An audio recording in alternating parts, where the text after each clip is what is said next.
Fritz had just brought in the beer, a 2-glass tray with the foam sitting right where Wolfe liked it, when the front door buzzer made its announcement. 9 times out of 10, that sound meant a delivery or a salesman who hadn't read the fine print on Wolfe's unlisted number. The 10th time usually spelled work. I wasn't in the mood for work. It was 3 o'clock on a Tuesday. The orchids were safe upstairs with Theodore, and Wolfe had barely settled into the armchair he considered the most indispensable piece of furniture in the Western Hemisphere. I went to the hall, thumbed the button, and got a woman's voice. Low-pitched, steady, not asking, but declaring. She said she wanted to see Mr. Wolfe immediately, without an appointment. People who phrase it like that fall into 2 categories: idiots or people in trouble. I decided to give her a shot at proving which she was. When I opened the door, I saw she wasn't an idiot. She was around 40, handsome in a way that suggested she'd stopped chasing beauty in exchange for authority. Dark tailored coat, gloves matched to the bag in her left hand, and the kind of posture you can't buy off a rack. Her eyes gave me the same once-over I was giving her, but hers had calculation in them. "I'm Mrs. Celia Garrison," she said. "I need to see Mr. Wolfe at once." Her tone implied she was accustomed to getting what she asked for. I gave her my best Goodwin smile, the one that promises cooperation but keeps the receipt. "You and everyone else, lady. What's the emergency?" "Termites." "I'll tell Mr. Wolfe." "Not you." That earned her a point. I showed her into the office. Wolfe was in his chair behind the desk, all 1/7 of a ton of him, butter yellow shirt straining over the gut, eyes half closed but not asleep. Fritz's beer was untouched on the tray beside him. I announced her, and Wolfe, with the faintest dip of his head, permitted her to speak. She didn't waste time. "Last night at the Wyndham Hotel, Suite 19, my husband was hosting a private gathering of business associates. During that time, a document disappeared." Wolfe let out a breath that could have been boredom or gas. "Madam, documents disappear every day. Have you confused me with a clerk of records?" She set her bag on her lap and gripped it like it might bolt. "This document is vital, a draft agreement outlining the next acquisition of Marshal Garrison and his consortium. Its loss, its theft, places reputations, perhaps fortunes, in jeopardy." I took out my notebook and got ready. Wolfe didn't twitch. That's part of his method. When he's listening hardest, he looks like a man trying not to. She pressed on. "Marshall refuses to call the police. He insists it would expose delicate negotiations. But if nothing is done, he could lose everything. I'm not willing to sit by." "You are his wife," Wolfe said without opening his eyes. "Yes. And yet you are here, not he. He will not admit the need. I will." That was the first hairline crack. Wolfe opened his eyes. "Why not a private investigator of more conventional stripe?" "I want discretion," she said, "and skill. I'm told you are the best. You never leave this house, and yet you know." Wolfe frowned. I could tell he was balancing his disgust at flattery with his curiosity. He hates being dragged into commerce, but he hates loose ends even more. She gave him the names of those present in Suite 19. 5 in all, besides her husband. According to her, each stood to gain or lose by the direction of the deal. She laid them out like cards: a rival partner, an old friend turned competitor, a junior associate eager to rise, and so forth. She spoke with precision, as though she'd rehearsed it. I jotted them down, but something itched. A wife barging in, spilling confidential details her husband swore to keep hidden. That smelled of something more personal than corporate sabotage. Wolfe tapped his fingers on the chair's armrest, eyes on the ceiling beams. "Madam, theft of a paper is tedious. You have not persuaded me that the inconvenience warrants my effort." Her lips pressed into a line. "Mr. Wolfe, if that agreement is used, misused, or revealed, it will destroy not only Marshall's business, but the foundation of our lives. He will not act. I must." That last sentence had the ring of truth. Not the business about millions, but the way she said our lives, as though she was including herself in the wreckage. Wolfe studied her for a long beat, then shut his eyes again. Leave me the names. Leave me what you can of the document's contents, and leave me the knowledge of why you care more than your husband. She didn't answer that. Not directly. She rose, opened her bag, and pulled out a folded sheet. I had the foresight to copy it before the meeting. It is not exact, but enough. She placed it on the desk. I will expect your discretion. He inclined his head an inch. That was all. She left, the smell of her perfume lingering longer than her heels on the marble. When the door closed, Wolfe finally reached for his beer. He sipped, grimaced, and set it down again. Pfui. Business entanglements, a morass. Sure, I said, tucking the sheet into my notebook. But it sounds like one with 5 names, a missing paper, and a lady too nervous to stay put. That's a pretty good morass. He opened his eyes. Archie. Ascertain suite 19. Discreetly. Which was Wolfe's way of saying the case had been accepted, though he would sooner drink canned beer than admit it outright. The brownstone had been disturbed, and when that happens, the world outside has a way of making itself at home whether Wolfe likes it or not. The Wyndham Hotel was one of those places that thinks a brass railing and too much carpet can pass for dignity. Suite 19 sat halfway down the corridor of the second floor, a door with a discreet brass number and a pair of bellboys hovering nearby as if someone had told them tips were floating around in the air. I didn't want to look like I was casing the joint, so I walked past, doubled back, and stopped to adjust my shoelace in front of the door long enough to get a sense of the layout. When I finally introduced myself to the desk clerk, I gave him a line about representing one of the guests from last night's gathering. I kept my smile on the right side of sharp, the kind that lets a man think you know more than you say. He took a little coaxing, but eventually I got what I needed. Suite 19 had been occupied by Mr. and Mrs. Garrison until noon today.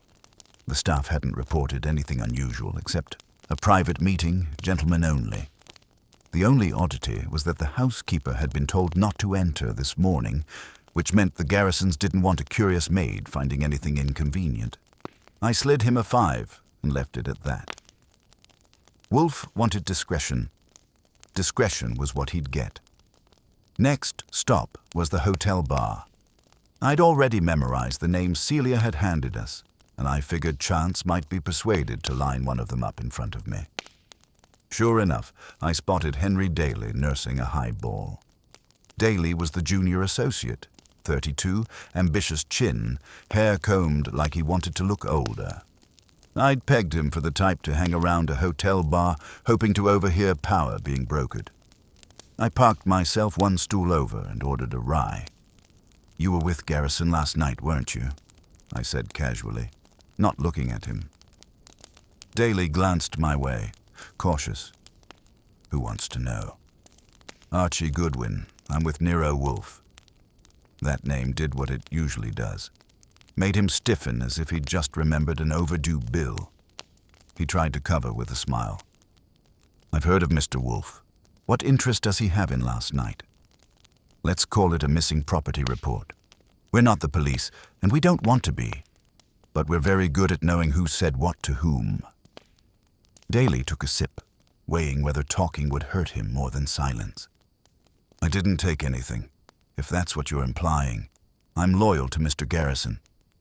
That's admirable. But you see, everyone swears they didn't take it, which means someone's lying, and Wolfe doesn't like liars. So if you want your name on the safe list, now's the time. He sighed, ran a hand through his hair. All I can tell you is that the meeting turned sour. Mr. Keever, the rival partner, pressed Garrison hard, practically accused him of concealing information. Tempers rose. At one point, Keever left the room. He was gone 15 minutes. When he came back, he looked satisfied. I can't prove anything, but if you want my opinion, he's the one. I thanked him, left a tip on the bar, and walked out before he could retract. That was one thread. Time to pull another. I made a call from the lobby and tracked down my second lead, Lorraine Baird, widow of a late partner and now a silent shareholder. She lived on Park Avenue, in a building with a doorman who looked like he thought background checks should be required for oxygen. She received me in a drawing room that made Wolfe's office look modest. She had white hair swept back, and the eyes of someone who had seen 3 generations of men trying to outmaneuver her. She didn't wait for my questions. If you're here about the document, you may as well know I don't care who took it. I warned Marshall years ago that business built on secrecy rots from the inside. Perhaps now he'll listen. That's a nice philosophy, I said. But it doesn't answer where the thing went. Her smile was thin. Kiva despises Marshall, daily worships him, and Franklin's ambition is as wide as Broadway. I would suspect any of them before me. Convenient, I said. I'm too old to be convenient. If I wanted to ruin Marshall, I'd do it to his face. Whoever took it is afraid of something. That was useful, if not conclusive. I filed it in the mental drawer marked Motives Wrapped in Wisdom. By the time I got back to the brownstone, Wolfe was finishing with the orchids. He came down the stairs like a man descending reluctantly from Olympus. I gave him my notes, along with the copy Celia had left. He read in silence, lips pursed. Daly suggests Kiva, I said. Baird suggests everyone. What do you suggest? I suggest, Wolfe said, lowering himself into the chair, that Mr. Kiva's absence is suspicious but insufficient. Opportunity alone is not evidence. Then how do you want me to play it? He tapped the edge of the document with a finger. We must not allow the thief to imagine his advantage is secure. Pressure, Archie. Apply pressure. That meant Saul Panzer. Wolfe had me phone him, and within the hour, Saul was on his way to watch Kiva. Wolfe liked to set a silent shadow on the man most likely guilty, while keeping his eyes on the rest of the board. That night, Celia Garrison called again. She sounded strained. Mr. Goodwin, my husband suspects I've gone behind his back. He's furious. He insists no outsider be involved. If you continue, it must be without his knowledge. Lady, that's already how it is, I said. But if you want Wolfe's help, you'd better keep Marshall on a short leash. The more noise he makes, the less room we'll have to move. She thanked me, her voice catching, and hung up. I made a note to tell Wolfe. He only grunted, but I could see it interested him. A woman defying her husband for a document. That made this more than business. The next morning, Saul reported back. Kiva had spent the evening in his office, shredding papers until midnight, then meeting with a man Saul couldn't identify. He got the license plate, though. Wolfe smiled faintly when I gave it to him. The noose tightens. I didn't ask which neck he meant. With Wolfe, the answer only comes when he's ready. Until then, my job was simple. Keep digging, keep prodding, and wait for the walls of Suite 19 to start echoing. Saul's report on Kiva gave Wolfe something to chew on. Though if you'd walked into the office, you'd have thought the only thing he was chewing was Fritz's pâté. He sat in his chair with a document copy spread across his lap like it was a menu he hadn't decided on. My role, as usual, was to wait for the word, while keeping the phone warm and the city awake. Wolfe believed in chess, not poker, but he played both with the same rule. Keep your hand hidden until the other fellow trips on it. He finally muttered, Franklin. That was the third name on Celia's list. Alan Franklin, another partner in the consortium, known for mixing charm with leverage like gin and vermouth. Wolfe opened his eyes, just enough to fix them on me. Ascertain his posture. Which one? Business, personal, or yoga? He gave me a look sharp enough to shave with. Don't be fatuous. So I made Franklin my next stop. His office was in Midtown, a glass box perched on the 12th floor of a building that had more mirrors than a barbershop convention. The secretary, all lipstick and defense mechanisms, told me he was in conference. I told her I was with Nero Wolfe, and like most people who've read the name once or twice, she decided conference could wait. Franklin's office smelled of leather and money. He had the build of a man who worked harder on his golf swing than his conscience. He shook my hand like it was a contract and asked what he could do for Mr. Wolfe. "You can tell me what went wrong at the Wyndham," I said, planting myself in a chair without waiting to be asked. "And you can tell me who walked out with Garrison's paper." He leaned back, laced his fingers, and gave me the smile of a man who never says more than he wants to. "I have no idea. I was there, yes, but I didn't so much as glance at the draft. It was Marshall's business, not mine." "Funny," I said. "Everyone else thinks it was their business, too. You're the only one playing modest. Because I know where my advantage lies. Marshall depends on me. If the draft is missing, it makes him weaker, not me. I have no reason to take it." Which was neat and logical. Too neat. He sounded rehearsed. I decided to test him. Suppose the draft turns up in a rival's hands. Suppose Keever parades it. You'd stand to profit, wouldn't you? He spread his arms, palms up. Speculation and dangerous. I don't indulge. I left him with a smile and the impression that Nero Wolfe could, at any moment, ask more pointed questions. Sometimes letting a man imagine the knife is closer to his throat than it really is. Does the trick. Back at the brownstone, I relayed the conversation. Wolfe grunted. He dissembles too, readily. A truthful man deflects once. A liar refines with each denial. Then Franklin's on the list. He was already on it. He remains. That night, Saul checked in again. Keever's mysterious meeting had been with a printer, a detail that made Wolfe's eyes glint. A printer. Curious. He wouldn't elaborate, which meant he'd already filed it under a heading he wasn't ready to share. The next morning, Wolfe had me summon Fred Durkin and Ori Cather. They came in looking like they always do when Wolfe calls, hopeful for cash, wary of trouble. Wolfe, without preamble, divided the names. Fred would follow Franklin. Ori would shadow Daly. Saul would stay on Keever. "Mr. Goodwin will remain my interlocutor with Mrs. Garrison," he said, as if he'd just conscripted me into marriage counseling. The idea was to stir the ants' nest and see which way they ran. My chance came that afternoon when Celia phoned, anxious again. She wanted to meet, away from the brownstone. I suggested the tea room at the Roosevelt, a spot crowded enough to discourage eavesdropping. She was already there when I arrived, gloved hands twisting in her lap. She leaned forward before I'd even sat.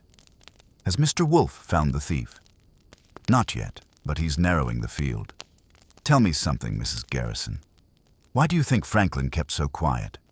Everyone else blames everyone else, but Franklin plays innocent." Her eyes flickered.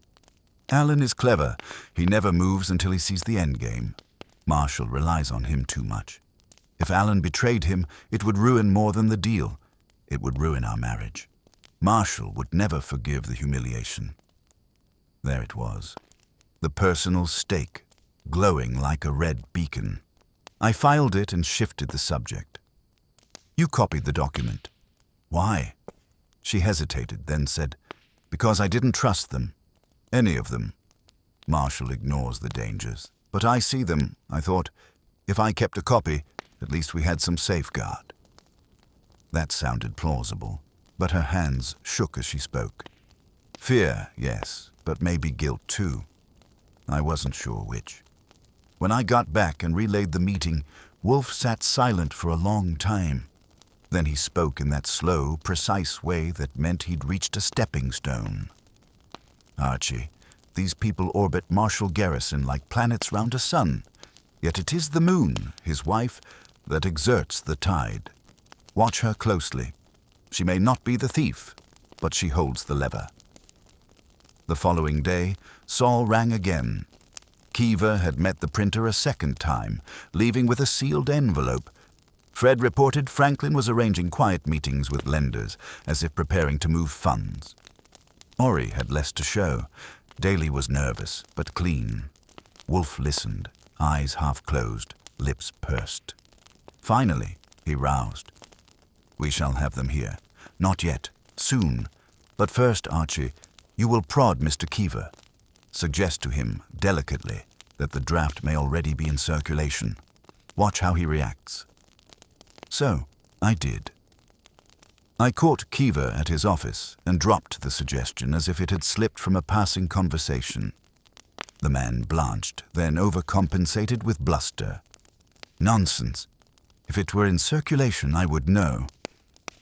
"Maybe you will," I said, and left him stewing. Back at the brownstone, Wolfe's smile was small but satisfied. Yes, the trap tightens. And I could feel it too, like the air in the office had grown denser, as if the brownstone itself knew that Suite 19's secret was inching closer to the surface. Wolfe hadn't moved an inch, but he was already drawing the noose. The thing about working for Wolfe is that you start to think the brownstone is unshakable, a fortress where nothing gets in unless it's invited. That illusion cracked the next morning. I was at my desk with a fresh cup of coffee when I noticed the small stack of notes I'd typed up from the interviews wasn't where I'd left it. Wolfe may not move, but he notices everything, and if I started misplacing papers, I'd get a look that could turn me into a cigar ash. I searched the desk, the cabinet, even under the blotter. Gone. I didn't like that. Nobody enters the office without Wolfe knowing it, and if Wolfe had decided to tidy his desk by moving my notes, then he'd also have decided I deserved a lecture, which I hadn't gotten. I checked the wastebasket, nothing but Fritz's torn envelopes. Finally, I asked Wolfe. He looked up from the Morning Times with the serenity of a bishop interrupted during Vespers. "I have not touched your notes, Archie. If they are not where you placed them, then they have been moved." "By whom? Fritz? Theodore?" His lip curled. "Neither. Fritz would not intrude, and Theodore has never crossed that threshold. Which leaves one conclusion: we have been trespassed upon." That word in Wolfe's mouth was heavier than most men's murder. The brownstone was sacrosanct, and someone had managed to slip past us to meddle in his kingdom. I felt a pulse of anger that matched his, though mine was more practical. Someone had the gall to break into Wolfe's office. That narrowed our list of suspects to exactly those who knew enough to want what was here. Wolfe closed the paper, placed it neatly aside, and pressed the buzzer for Fritz. When Fritz appeared, Wolfe asked in a tone that carried no doubt of the answer, "Has anyone entered this room without my knowledge?" "No, sir," Fritz said, stiff with offense. "I have not allowed it." "Then they entered by stealth." "Fui. Archie, call Saul. He must double his watch, and you will examine every lock and aperture in this house. We have been poured. I want to know how." I did as ordered, though I hated the idea. The locks were sound, the windows shut. There was no sign of forced entry. Whoever had done it knew what they were after, and knew how to take it without rattling a latch. I reported as much. Wolfe grunted, rubbed his forehead, and muttered, "The effrontery. They dare to play their game here." The phone rang that afternoon. Ori reporting Daly had met with someone from a rival law firm, passing an envelope. Not our document. Too slim for that. Ori swore he saw money change hands. Fred called soon after to say Franklin had ducked into a meeting with two bankers, names he couldn't get, but faces he could. Saul had the real catch. Keever's printer had just produced what looked like a batch of contracts, though Saul hadn't gotten close enough to confirm the content. I relayed everything. Wolfe's eyes narrowed. So, they each move in their own manner. But which one dared approach me here? That was the question rattling me too. The trespass changed things. It meant the thief wasn't content to wait out Wolfe's deductions. They wanted to steer them. By swiping my notes, they tried to see what Wolfe knew. That was as dangerous as it was insulting. That evening, Wolfe had Fritz prepare squabs and corn fritters, which he ate with less pleasure than usual. I asked him if the trespass meant we should warn Mrs. Garrison. He shook his head. She must stew. The thief is emboldened by her anxiety. To shield her is to embolden them further. No, Archie. Let her quake. Fear is sometimes the most effective net. It wasn't gallantry, but Wolfe never claimed to be gallant. He claimed to be right. The next morning brought confirmation. An envelope arrived by messenger, no return address. Inside was a single sheet of paper. My own typed notes, 1 page, the portion describing Celia's suspicions of Franklin. Nothing else. No message, no threat, just proof they had been here. I carried it into the office and laid it on Wolfe's desk. He studied it, expressionless, then set it aside. Archie, summon them, all of them. I will not have my sanctuary invaded without recompense. You mean all 5? Yes.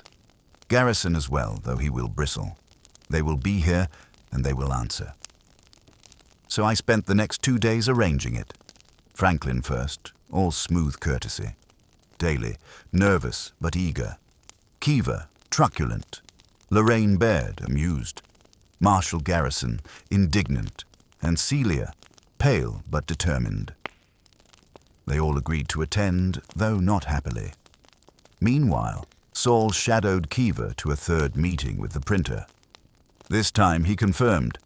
Contracts, identical to the missing draft, reproduced in triplicate. Franklin was still dancing with bankers. Daly was in and out of the rival law firm, his nerves showing more with each visit. Wolfe listened to each report and said nothing except, good. The day before the gathering, Celia called me again, her voice breaking. Mr. Goodwin, I don't know how much longer I can keep this from Marshall. He suspects me of things. If he finds out I went to Mr. Wolfe, I cut her off. Mrs. Garrison, you came to Wolfe because you wanted this ended. He's ending it. Don't lose your nerve now. When I told Wolfe, he only closed his eyes and said, so. She teeters. That will make tomorrow more illuminating. I knew that tone. It meant he was ready to spring the trap, but the trespass still needled me. Whoever had walked into the brownstone had more nerve than was healthy, and I wanted to see Wolfe grind them down. He intended nothing less. By the time the day of Wolfe's summons rolled around, the brownstone felt like a stage with scenery nailed tight, waiting for actors to arrive and stumble through lines Wolfe had already written for them. But he hadn't yet let me in on the script. He sat heavy in the chair, half-lids over sharp eyes, issuing instructions like cannon fire muffled by velvet. Saul was to tail Kiva right to the hour of the meeting. Fred and Ori were to hold their stations on Franklin and Daly. As for me, I was to stay put, fielding calls and guarding the office like a doorman with a conscience. The envelope that had come with my stolen notes still lay on his desk. It wasn't evidence so much as insult. Wolfe didn't like to be prodded, and I could tell by the way his jaw set that the insult would be answered. He didn't raise his voice, but when he said, "We shall know them," it had the weight of a verdict already drafted. By mid-afternoon, Saul called in. He'd seen Kiva hand the printer another batch, larger this time, sealed in Manila. The printer wasn't his usual contact. It was a side shop, discreet, the kind men used when they didn't want records. Wolfe listened, made a small noise of satisfaction, and said, "Good. Continue." That was his way of saying the line was tightening, even if we couldn't yet see who was tangled in it. Fred's call was next. Franklin had been with the bankers again, though this time his meeting had run longer, and Fred swore there had been some heated words. Franklin had left red-faced, jaw tight, his polished veneer dented.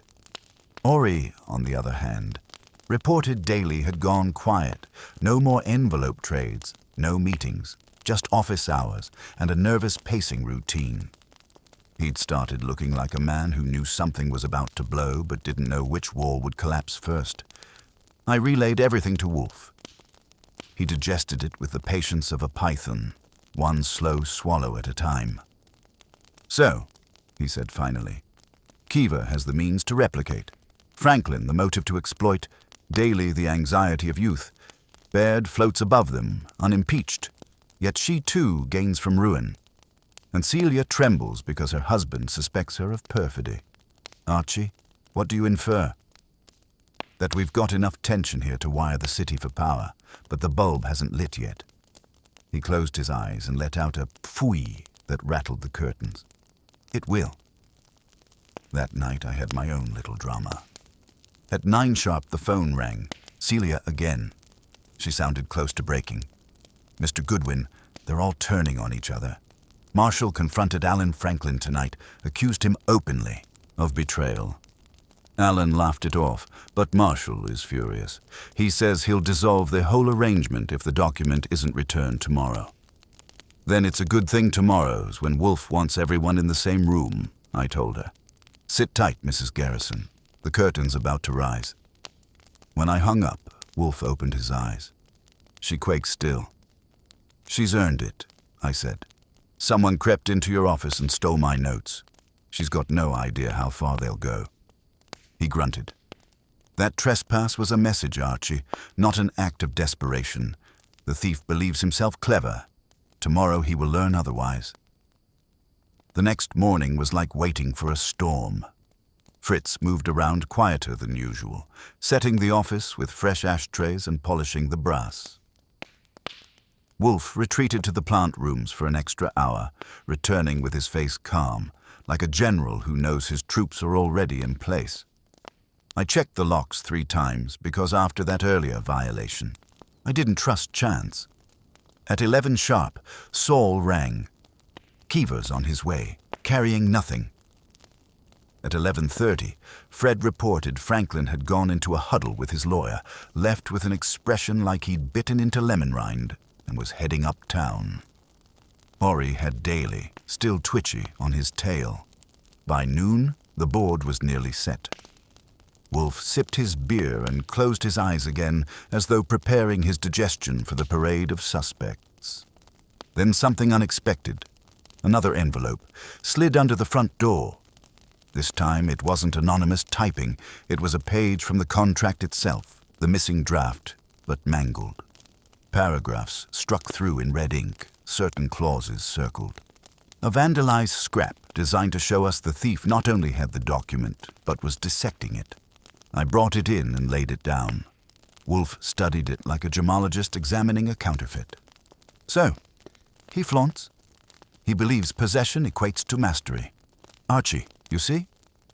I see someone wants us rattled. Not us. Them.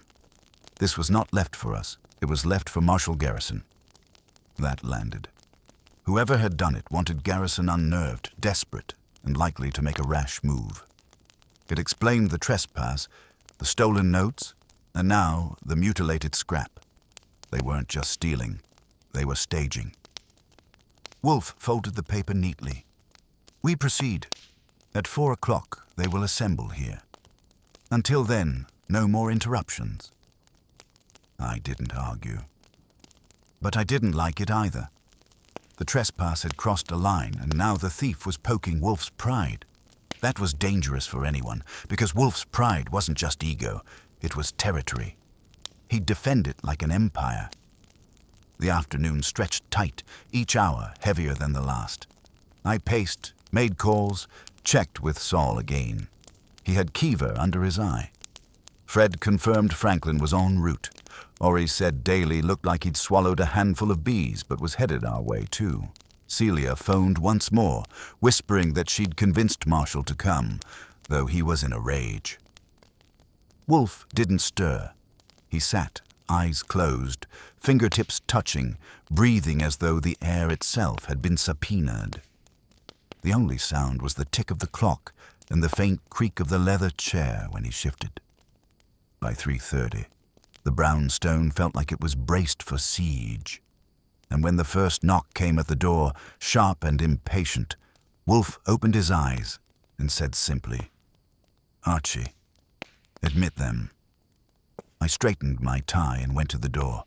The parade was about to begin, and I could feel in my bones that Wolfe already had the ending written. He just hadn't told me which one of them would be starring as the thief. The first arrival was Alan Franklin, smooth as varnish, trying to look as though being summoned by Wolfe was an everyday errand. He stepped into the office, gave me a nod, and took one of the red leather chairs without waiting to be told.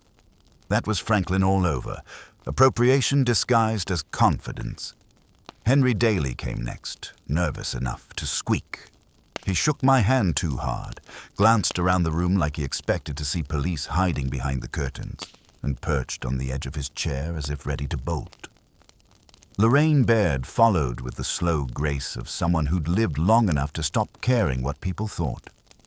She smiled faintly at Wolfe and ignored the rest of them. Keever was late, striding in with a bulldog's jaw and a glare for Franklin, who didn't bother returning it. He sat down hard and crossed his arms. The Garrisons arrived last, and it was clear Celia had practically dragged Marshall by the sleeve. He was red with temper before he crossed the threshold. But Wolfe's presence had the effect it always does. The weight of that mountainous stillness pressed down, forcing even fury to bend. When they were all seated, Wolfe opened his eyes and surveyed them with the kind of gaze that made you feel both examined and dismissed at once. "You are here," he said, "because one of you has filched a draft agreement belonging to Mr. Garrison's consortium. You will remain until I'm satisfied as to which of you that is." Marshal Garrison exploded. "This is absurd. Celia had no right." "Silence," Wolfe said, calm but carrying. "You may leave if you prefer. In that case, I will deliver my conclusions directly to your rivals and to the press. Shall I call a cab?" That shut him down. He sank into his chair, face mottled, while Celia's gloved hand tightened on the armrest. Franklin leaned back. Daly leaned forward. Keever scowled, and Baird smiled like she was watching a familiar play. Wolfe went on. "The theft itself is not complex. An opportunity arose, and the draft was removed. What matters is what has followed. A trespass was committed here, in my house. That is an impertinence I will not abide. Notes were stolen and returned, altered only to suggest suspicion against Franklin. Then an excerpt of the draft was mutilated and delivered anonymously. These acts were not necessary for profit. They were intended to destabilize, to divide Mr. Garrison from his partners, to make each suspect the other, and to rattle my inquiry. That is the strategy, and it is both foolish and insolent."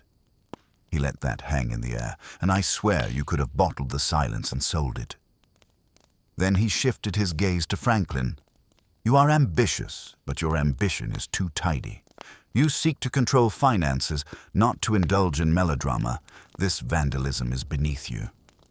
Franklin inclined his head, relieved but trying not to show it. "To Daly," Wolfe continued, "I ascribe anxiety, not cunning. You are young, overeager, and prone to foolish errands, but you lack the confidence for intrusion here. You quail too easily." Daly let out a breath he must have been holding for a week. "Mrs. Baird," Wolfe said, eyes flicking to her, "you are frank about your disdain for secrecy. If you had wanted this draft, you would have demanded it outright and thrown it into the fire before them all. You are not our thief." Her smile widened, amused. "Mr. Keever," Wolfe said, his voice tightening, "you despise Mr. Garrison. You left the suite that night, you consorted with a printer, and you now possess copies of the draft. That is evident, but you are too blunt to have conceived the rest. To sneak into my house, to steal and tamper with notes, to deliver fragments with theatrical malice, no, that is not your style. You prefer direct confrontation." Keever's jaw worked, but he said nothing. Finally, Wolfe turned his eyes on Celia. For the first time, she flinched. "You, madam, had both access and motive. You copied the draft before the meeting. You confessed to me your distrust of them all. When it disappeared, you sought me, not to protect your husband, but to protect yourself. You feared exposure, not of the consortium's secrets, but of your interference. The trespass here was yours, through a hired agent. You sought to learn what I knew, and to tilt my suspicion toward Franklin. The mutilated fragment was yours as well, to unnerve your husband and hasten his collapse. You are no thief of profit, Mrs. Garrison. You are a saboteur of desperation. Her face went white, then red. That's not true, she whispered. Wolfe's voice was iron. It is entirely true. Your husband would not call the police, but you feared he would discover your copy, your duplicity, your meddling. So you contrived this charade, hoping to ruin his rivals, perhaps, but more surely to save yourself. You were the moon pulling the tide, Mrs. Garrison. Without your hand, the draft might still be missing, but it would not have spawned this theater of shadows. Marshal Garrison turned on her, face dark. Celia, what did you... She rose, trembling, but Wolfe's voice pinned her in place. Do not dissemble. I have had Saul Panzer trace the messenger who delivered the fragment. It was a boy from your charity office. You may deny, but the record stands. Sit down. She sat. The room breathed again, tension crackling in every corner. Wolfe leaned back, closed his eyes, and spoke with finality. The draft itself is with Mr. Keever, replicated and prepared for mischief. That is another matter. But the trespass, the insult to this house, and the stratagem of fear, those belong to you, Mrs. Garrison. I will leave to you and your husband the question of forgiveness. As for me, you will pay my fee, and you will never again presume to trifle with me. Celia covered her face with her hands. Marshall sat stiff, silent, destroyed in his pride. Franklin exhaled, Daly squirmed, Keever growled, and Baird chuckled softly as if justice, in its crooked way, had pleased her. Wolfe pressed the buzzer for Fritz. Archie, show them out. And that was that. They left in a staggered parade, some wounded, some furious, some oddly satisfied. Wolfe didn't move again until the door had closed and the silence returned. Then he reached for his beer, took a long swallow and sighed. Pfui, businessmen. They soil everything they touch. I leaned against the desk, watching him settle back into his chair. At least this time they soiled themselves more than us. His eyes closed again. That is small consolation. Maybe. But as Fritz wheeled in the dinner cart and the aroma of braised duck filled the office, I figured consolation is relative. Wolfe had his justice, Celia had her ruin, and I had the satisfaction of knowing no one trespassed in the brownstone without paying for it. And if that wasn't a fair day's work, then I don't know what is. The brownstone didn't breathe easy just because the chairs had emptied. Wolfe sat in his silent as stone, but I knew that wasn't the end of it. Not with Keever still walking around with his stack of duplicates and Franklin playing footsie with bankers. Celia had been exposed, sure, but she wasn't the thief of profit, just the saboteur of nerves. Wolfe had made that clear. The real game, the one with money on the line, was still in motion. I waited for him to speak, and when he didn't, I said, "You could have dropped the curtain right there. Why keep the act running?" His eyelids opened halfway.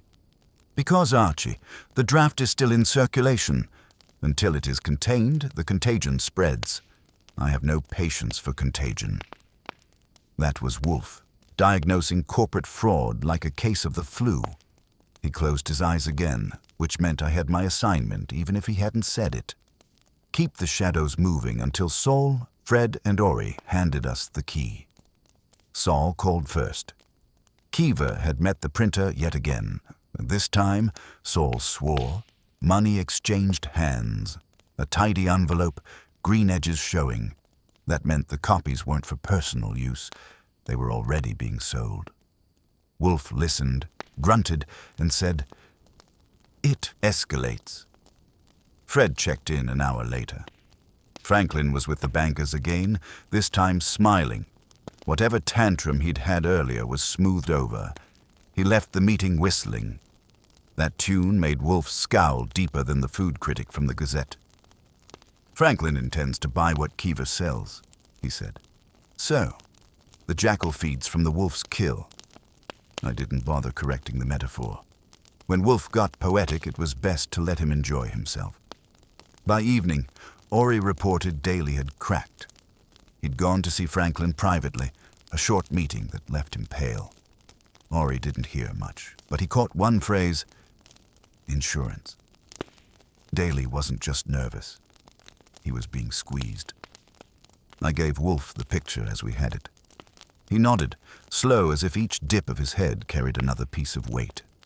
"Yes, it coheres. Keever, blunt but greedy, manufactures the copies. Franklin, adept and venal, prepares to wield them.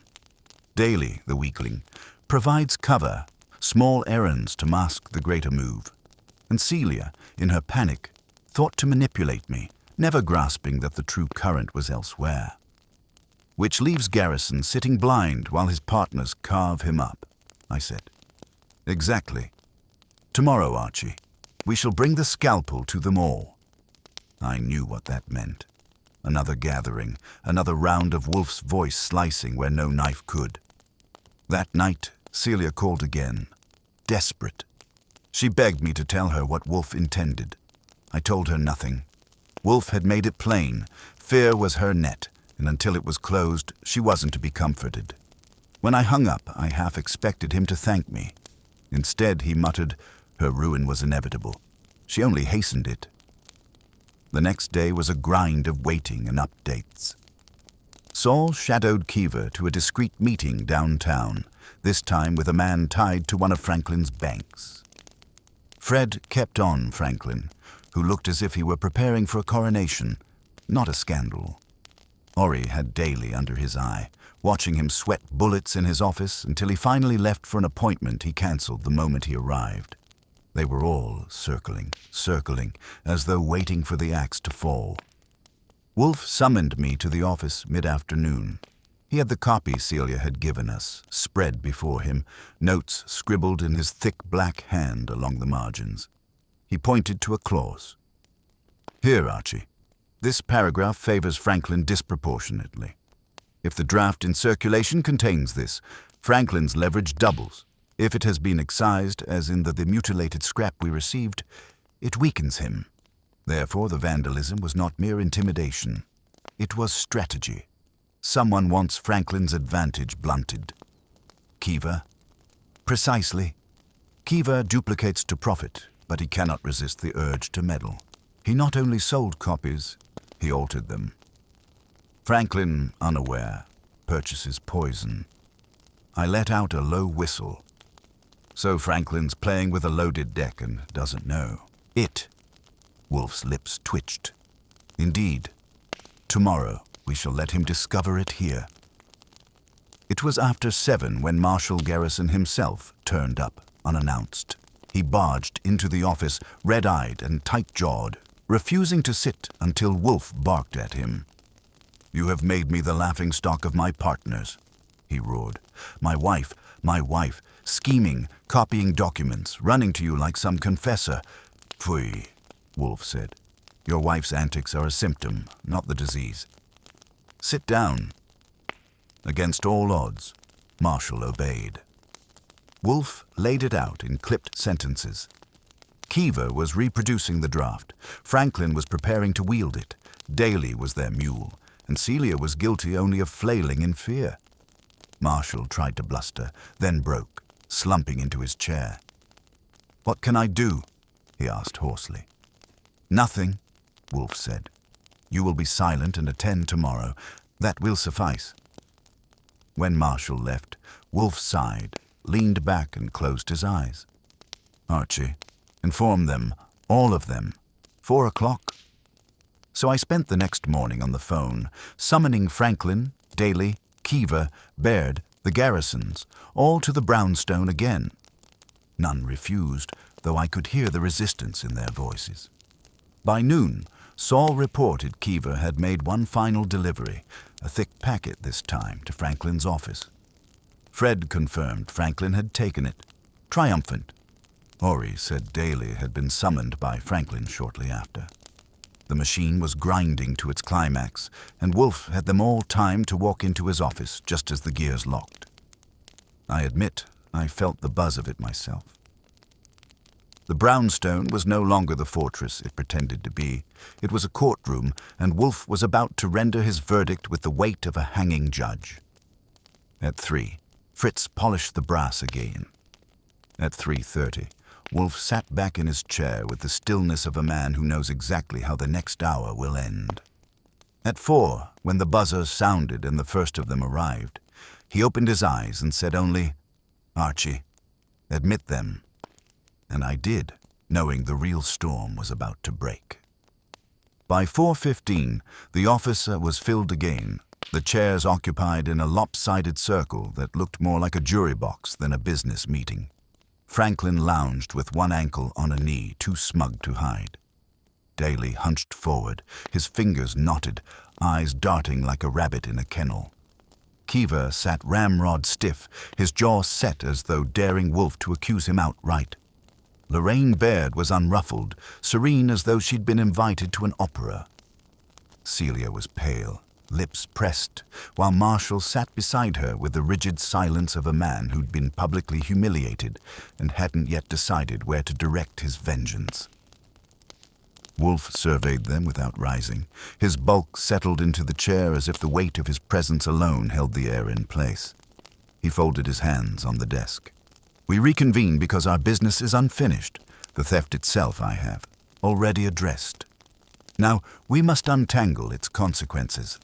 A document was stolen, yes, but more. Copies were produced, altered, and delivered. These copies have now reached the hands of those who intended to use them. That is what brings us to this juncture." Franklin lifted a hand, feigning amusement. "Mr. Wolfe, with all respect, I fail to see the drama. What exists outside this office is irrelevant. Business moves forward regardless." "Pfui," Wolfe said. "Business does not move forward on falsity, sir. It collapses." Franklin smirked, but said nothing. Wolfe shifted his gaze to Kiva. Your printer has busied himself for weeks. You have made a business of replication, and in your bluntness you believed it would profit you. But you erred, you tampered, you altered the document, excising and striking clauses to shift advantage. You have not merely duplicated, you have falsified." Kiva barked. "I did no such—" "You did," Wolfe said sharply. "My operative observed your meetings. The mutilated scrap delivered here was of your design. You imagined you could undercut Franklin while still selling to him. A simple mind with a crude trick, but crude tricks unravel quickly." The smugness drained from Franklin's face. "What are you saying?" "That you, Mr. Franklin, have purchased false goods. You believed you held power with these drafts. In truth, you hold poison. If you attempt to use them, their inconsistencies will betray you, and your credibility will vanish. The bankers you court will laugh in your face." Franklin started to protest, then stopped. His eyes flicked toward Kiva with pure malice. Daly blurted, "I told him. I said it was dangerous," and then clapped a hand over his mouth, realizing too late. Wolfe turned his head slowly, the way a bear might notice a buzzing insect. "Ah, Mr. Daly, the mule speaks." Daly sagged in his chair. I only delivered envelopes. Franklin told me it was insurance, nothing illegal." "I didn't know." "You knew enough," Wolfe said coldly. "You knew to tremble. You were their errand boy, their pawn. Do not insult us by pretending ignorance. You ferried poison because you were told it was medicine." Daly buried his face in his hands. Franklin cursed under his breath. Kiva sat like a stone. His fists knotted. Lorraine Baird finally spoke, her voice calm and dry. "So the wolves have eaten each other. How predictable." Wolfe inclined his head a fraction. "Yes, madam. Predictable and tiresome, but not inconsequential. Mr. Garrison." Marshall jerked as though waking from a dream. Wolfe fixed him with a gaze that pinned him where he sat. "You see your house, sir. You see the termites in its beams. Franklin conspires with bankers, Keever forges and profits, Daly enables. Your wife, in her folly, sought to manipulate me rather than confide in you. And Mrs. Baird, in her cynicism, stood aside and allowed the edifice to rot." "What will you do?" Marshall's face twisted. "I'll ruin them. I'll drag them through court." "You will do nothing of the sort," Wolfe cut in. "You will dissolve this consortium quietly. You will not sue. You will not bluster. You will sever ties, reclaim what you can, and salvage your name. To expose them is to expose yourself. To howl in the street is to confess your weakness. Do as you please, but if you ignore me, your ruin will be total." Marshall deflated, rage leaking out like air from a punctured tire. Celia sat rigid, unable to meet his eyes. Franklin finally found his voice. "You can't prove I have no need to prove," Wolfe said, voice like stone. "I only need to speak and others will know. You will not use those drafts, Mr. Franklin. You will destroy them. If you do otherwise, I will see to it that every banker in this city learns they are false. That will finish you more thoroughly than any court." Keever growled. "And me?" "You," Wolfe said, "will find yourself friendless. Your duplicity is known to your partners and to me. No printer's shop will protect you. You may still prosper, but not here. You will not deal again with Garrison." Keever muttered something obscene, but stayed put. Daly remained hunched, ruined already by his own admission. Wolfe let the silence lengthen until it pressed on them like the walls had shrunk.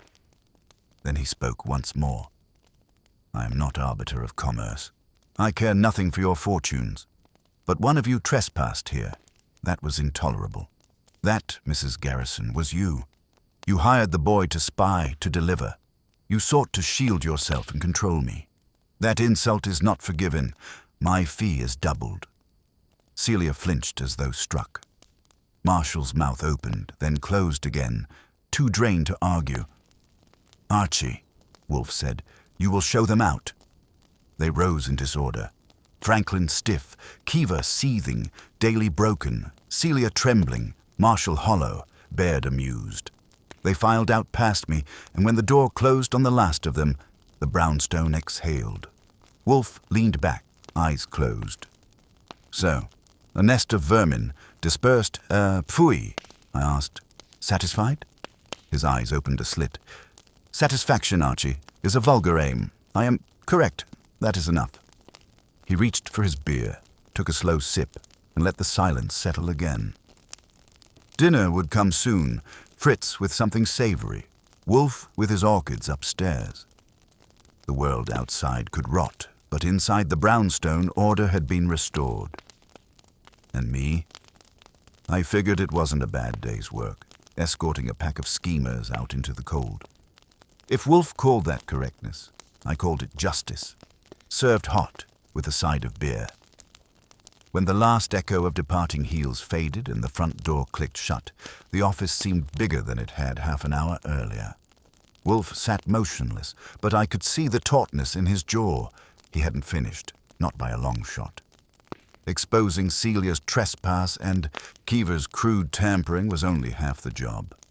Franklin still had the copies. Daly was a bundle of nerves with too many loose ends, and Marshall's pride was hanging by a thread. Until Wolfe closed every seam, the case wasn't complete. I poured myself a splash from the decanter, leaned against the desk, and waited. Wolfe doesn't like being pushed after a gathering, so I gave him silence. He filled it after a minute. "Archie, call Saul." I did. Saul answered crisp as ever. He reported Franklin had gone straight from here to his office, no detours. The man was rattled, but still holding himself together. Saul had kept his distance, but swore Franklin locked something in the office safe. Wolfe asked nothing more, just said, "Continue," and hung up. That was Wolfe's way of saying the game wasn't over. He closed his eyes again, fingers steepled. Franklin still imagines leverage. Keever will stew. Daly may yet break entirely. Marshall. Phooey. Marshall is irrelevant now. The fulcrum lies elsewhere. I tilted my glass. And where's that? Because from where I'm standing, Franklin's still got enough in his pocket to bluff the table. Wolfe opened his eyes. Yes, he has what he believes to be strength, which makes him most vulnerable. The phone rang again, not 20 minutes later. This time it was Ori. He'd trailed Daly, who had ducked into a payphone, placed a call Ori couldn't catch, then rushed uptown to Franklin's office. He'd stayed only a few minutes before leaving, pale and shaken. I relayed it. Wolfe's mouth curved faintly. So, the mule carries still, though his burden is fear. He will crack soon. Archie, you will goad him. That's the sort of errand Wolfe hands out like he's giving me a sandwich order. I tracked Daly down at a coffee shop the next morning, his hands jittering over a cup he hadn't touched. I slid into the booth without asking and gave him my best friendly smile. You're not built for this, Henry, I told him. You've been running errands for men who'd sell you cheap. Wolfe knows. Franklin knows. Kiva knows. The only person who doesn't seem to know is you. So why not make yourself useful and tell me what Franklin locked in that safe? He blanched, stammered, and nearly spilled his coffee. I don't... I leaned in. You've got two options. Stay the mule until they grind you to paste, or open your mouth and let Wolfe use what you know to clean the board. Which one makes you sleep better tonight? His hands shook worse. Then he whispered, the copies. Franklin showed me. He said they'd crush Garrison and make him king. But some of the clauses, they're wrong. He doesn't know. He thinks they're perfect, but... He broke off, biting his lip. That's enough, I said. You just saved yourself from being trampled. I left him there trembling and went back to the brownstone. Wolfe listened without comment, then let out a long, satisfied breath. As expected, Franklin prepares to wield false weapons. Kiva, in his arrogance, has armed him with poison. It will suffice. That afternoon, Wolfe had me arrange a final gathering. Not the full company this time, just Franklin, Kiva, Daly, and Marshall. Baird was unnecessary.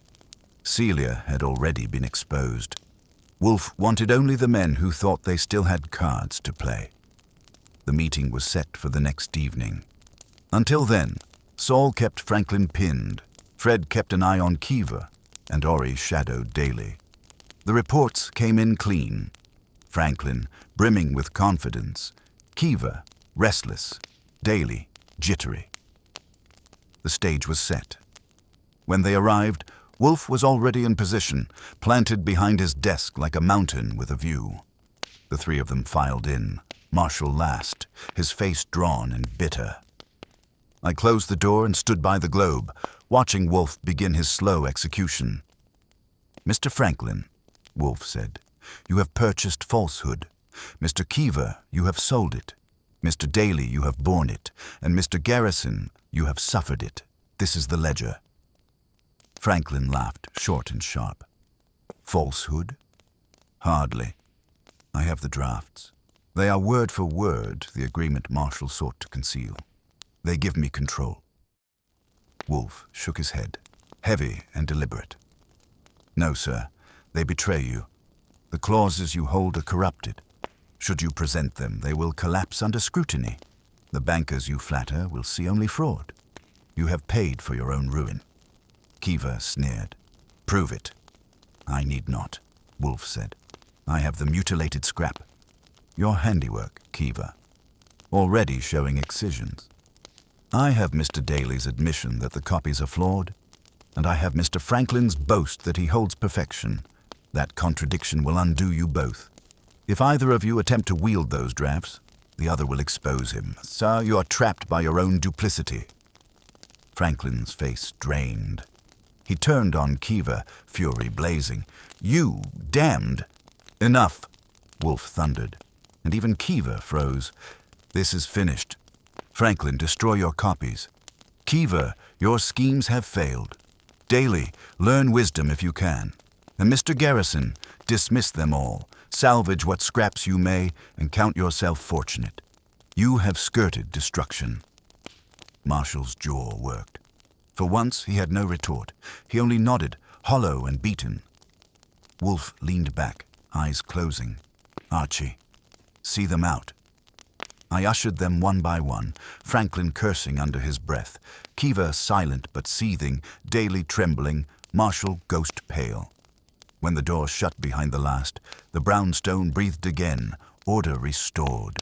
Wolfe exhaled, long and final. "Phui, vermin, a plague of vermin. The world festers with them, and men call it commerce." He reached for his beer. I poured one for myself. At least we got paid double. His eyes opened a slit. "You're incorrigible." "Sure," I said, raising my glass.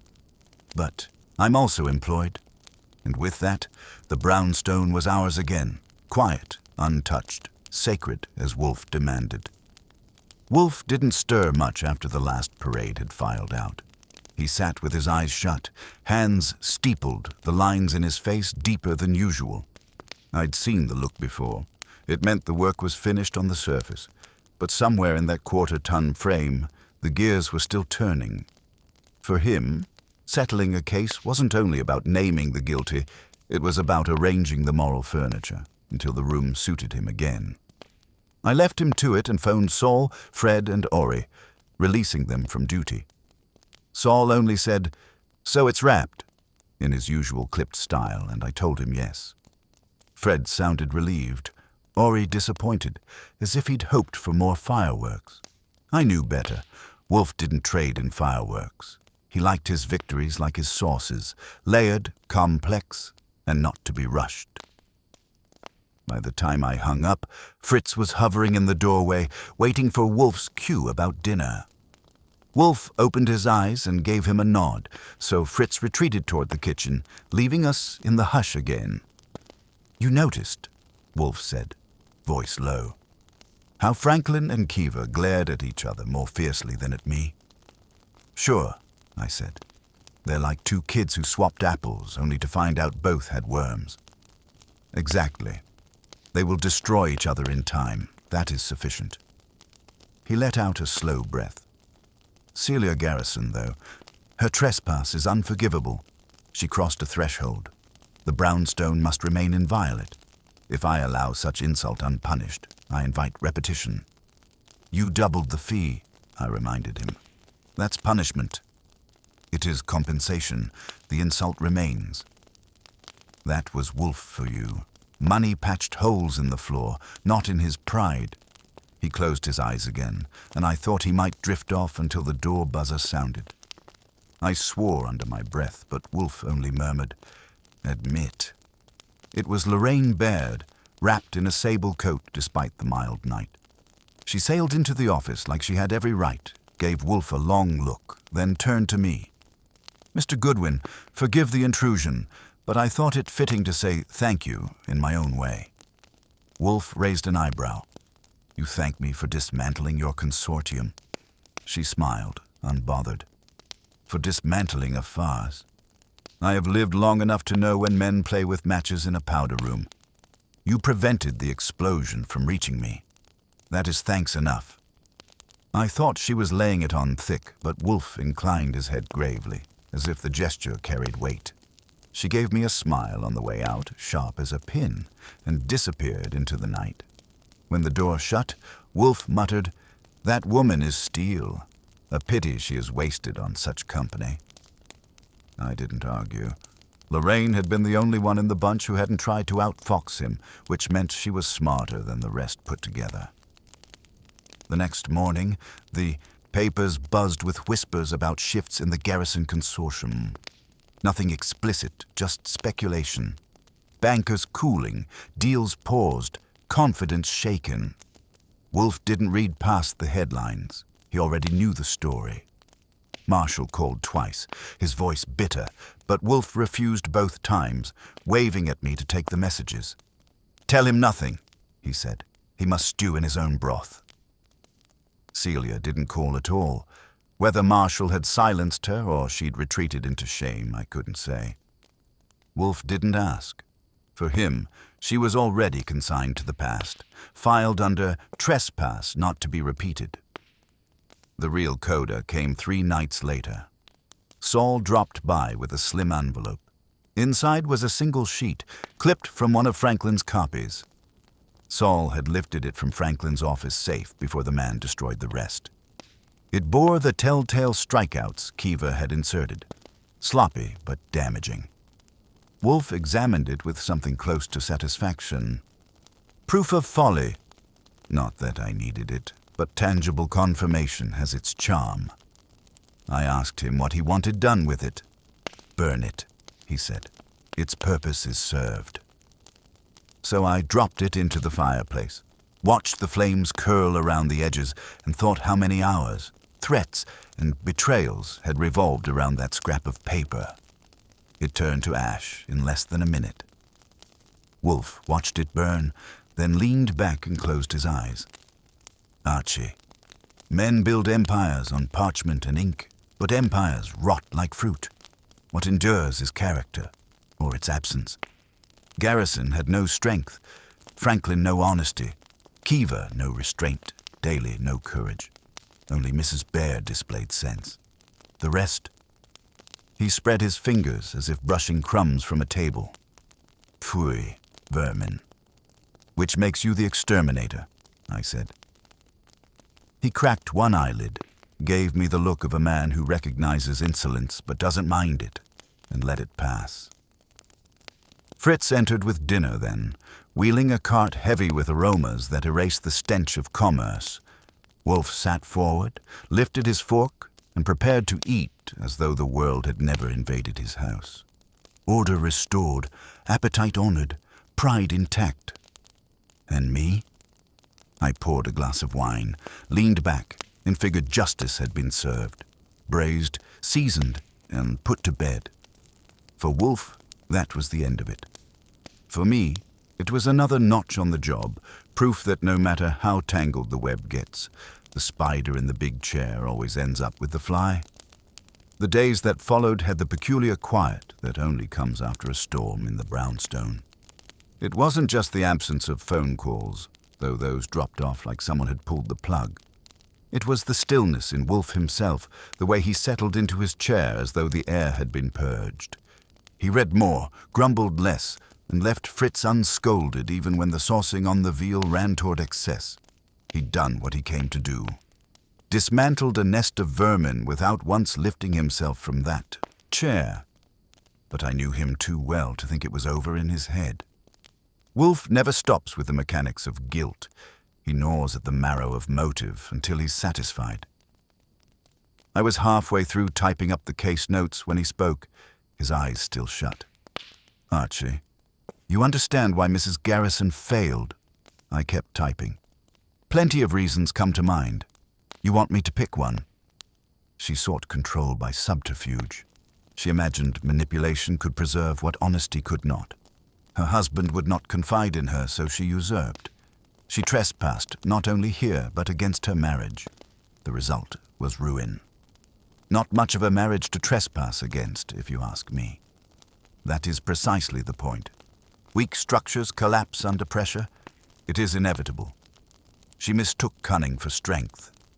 Strength requires candor. Pfui. He opened his eyes and watched me for a moment, waiting to see if I'd argue. I didn't. I'd seen Celia's face when Wolfe had cornered her, fear and desperation wrapped around pride. She hadn't stood a chance. The next call we got was from Franklin's banker, though Wolfe let me take it. The man danced around his words, but the gist was clear. Franklin's credibility had tanked overnight. Someone had whispered about corrupted contracts, and the whispers had spread like spilled ink. Franklin wasn't insolvent yet, but his glow was gone. Wolfe, listening from his chair, only allowed the corners of his mouth to twitch before waving me off. An hour later, Saul phoned to say Kiva had shuttered his dealings with the printer. The man was angry, loud, and threatening lawsuits, but no one was buying his bluster. Saul's tone carried its own satisfaction. Nothing pleased him more than watching a loudmouth learn he wasn't as clever as he thought. As for daily, Ori spotted him entering a church downtown, sitting for an hour, then leaving looking pale but lighter. If repentance had come that quick, it was probably only relief that the weight wasn't pressing on him anymore. Wolfe heard all this, digested it in silence, then finally said, "So, the vermin scatter. Good." It was late that evening, after Fritz had cleared away the plates from a dinner Wolfe devoured with uncharacteristic appetite, that Marshal Garrison himself called. His voice was strained but calmer than before. He asked if he might come by to speak privately. Wolfe lifted his brows at me, and I shrugged. He finally said, "Very well. Briefly." When Marshal arrived, he looked smaller than the man who had raged in this office a week ago. He sank into the red leather chair across from Wolfe and clasped his hands tightly. "My marriage is broken," he said bluntly. "My consortium is finished. I should hate you for it, but instead I feel relieved. You cut the rot clean. It hurts, but it's clean." Wolfe regarded him without pity. "You built on poor foundations, Mr. Garrison. You trusted men unworthy and ignored a wife undone by fear. The ruin was of your own making." Marshal nodded slowly. "Perhaps. But you saved me from worse. Tell me, Mr. Wolfe, why do you bother? Why care about vermin like us?" For a moment, Wolfe said nothing. Then he leaned back, eyes closing, voice softer but edged. "Because, sir, truth matters. Lies corrode. Corruption festers. If I allow deceit to stand unchallenged, then I am complicit. I do not care for you, or your fortune, or your marriage. I care for order, for truth. Without it, life is insufferable." Marshal sat stunned, then rose. He gave a short, awkward bow, murmured thanks, and left. I looked at Wolfe. That was almost sentimental. Bah! It was accurate. He closed his eyes again. Sentiment is slop. Accuracy is meat. That was Wolfe in a nutshell. He'd demolish a life without blinking, then insist he'd merely rearrange the facts. The brownstone fell back into rhythm after that. Theodore shouted once from the plant rooms. Fritz tested a new source, and I typed up notes I knew Wolfe would never read. Outside, the garrisons and their circle unraveled. Their power broken, their names trailing whispers. Inside, order was intact. Wolfe had his orchids, his beer, his books, and his chair. I sat back, watching him. He was already moving on in that massive brain of his, the case filed away under Suite 19 and marked closed. For me, it wasn't just another case. It was another reminder that you don't beat Nero Wolfe, not by theft, not by deceit, and sure as hell not by sneaking into his brownstone. I put away my notes, stretched, and asked, "So, boss, you want the ashtray cleared before bed? Or do we leave it as evidence you actually worked this week?" He didn't open his eyes. "Archie. Fui." And that was his final word on the matter. Mine was a grin, because I knew tomorrow he'd be back to orchids and beer, and I'd be back to chasing shadows for him. And that, for all the vermin in the world, was order enough. Marshal Garrison's visit had left the office heavy with echoes, but Wolfe treated it the way he treated every intrusion. He let the silence wash over it until it dissolved into nothing. For him, the case was concluded. For me, it still itched at the edges. Franklin skulking with his bankers, Kiva snarling at printers, Celia vanishing into shame. Loose ends, I thought. But Wolfe doesn't believe in loose ends. He believes in inevitable outcomes. It was 3 nights later, over squab and creamed spinach, that he finally gave me what he called closure and what I'd call one of his sermons. Fritz had just left us with coffee when Wolfe leaned back, eyes half shut, and spoke. "You observed, Archie, that Mrs. Garrison was desperate. That was correct, but you missed why she was desperate. She feared not only betrayal by her husband's associates, but revelation of her own. She copied the draft not for safety, but for leverage. It was an act of self-preservation disguised as loyalty. And when the draft disappeared, she panicked, layering deceit upon deceit. Her trespass here was the natural consequence. Fear breeds folly. I said nothing, because Wolfe wasn't finished.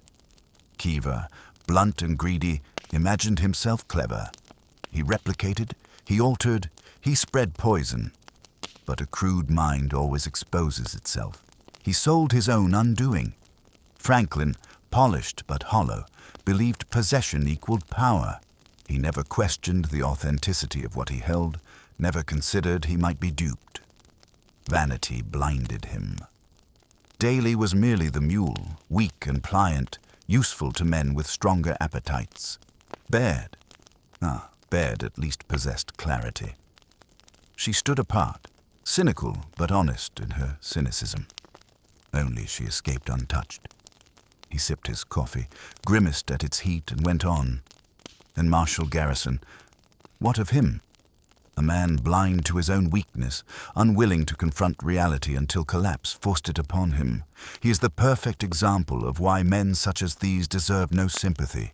They mistake ambition for virtue, manipulation for intelligence, secrecy for strength. And when the edifice falls, they wail of injustice. He shut his eyes, his voice lowering but sharpening. There is no injustice here. There is only consequence. Celia trespassed and was exposed. Kiever falsified and was revealed. Franklin purchased ruin and received it. Daly betrayed himself with his tongue. Marshall paid the cost of his blindness. Each was the architect of his own undoing. That, Archie, is justice. Not law, not court, but the natural balance of character and consequence. I let the silence sit after that, watching the curve of smoke from my cigarette coil toward the ceiling. Wolfe never looked at me. He didn't need to. He'd said his piece, and the brownstone felt whole again. Finally, I asked, so what you're saying is, if you're weak, greedy, vain, foolish, or blind, you end up paying the bill. He opened his eyes a slit, scowled, and muttered, "Bah, you're incorrigible." "Sure," I said, stubbing out the cigarette, "but I pay my bills on time." And with that, the case of Suite 19 was closed, filed away in Wolfe's mind and mine, the brownstone sealed once more against the world's vermin. Until the next buzzer rang.